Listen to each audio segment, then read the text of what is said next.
Hello mga Mars! Finally dumating na nga itong isa sa mga pinapangarap kong gamit sa aking kusina. Matagal ko na talagang gustong bumili ng rice cooker para tipid gas, kaya lang ngayon lang ako nagkaroon ng extra budget para dito. At ito nga ang Gabor rice cooker ang napili ko dahil sa kaniyang aesthetic na estilo. So tara, samahan niyo akong mag-unbox nito at susubukan din nating magluto ng kanin para malaman natin kung sulit ba talaga ang pagkabili ko nito.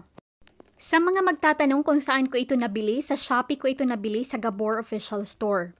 As you can see, color white itong nabili ko. Actually, dalawang kulay ang pwedeng pagpilian dito, black at itong white, pero mas gusto ko ang white para malinis tingnan.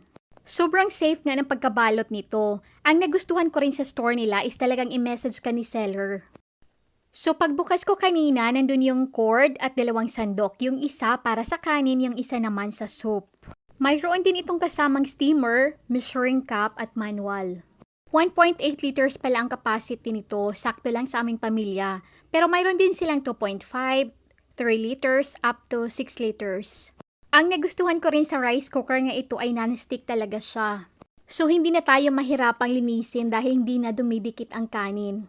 Ganito lang siya buksan, i-press lang itong bilog na button.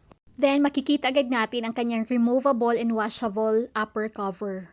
Ang nagustuhan ko talaga dito sa Gabor ay anti-overflow pat, tapos removable and washable pa yung upper cover. Mayroon din itong microcomputer control, tapos easy to use. As you can see, mayroon din itong 5 major functional menus. Like quick cooking, insulation cancellation, function, start, and reserve. Dito naman sa likuran, i-coconnect natin ang kanyang kable. So, para malaman natin kung talagang gumagana ba ito, let's start cooking. Naglagay lang ako ng 2 cups of rice and 2.5 cups of water. Nakadepende kasi sa klase ng bigas ang pagluto dito. Pwede rin 1:2. Nakalagay din pala sa manual na hindi dito dapat hugasan ang bigas para iwas gasgas. Kapag na-connect na ang kaniyang cord, makikita natin itong 0, 4 na 0. So, i-press lang natin ang function, tapos piliin natin ang firewood rice. Then, press the start button.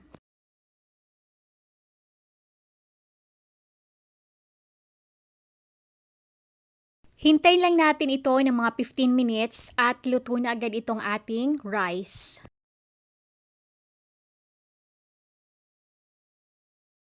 Kapag luto na ang kanin, mag-iilaw naman itong insulation cancellation. Sa mga gustong magpabudol, ilagay ko lang ang link sa description box or sa comment section.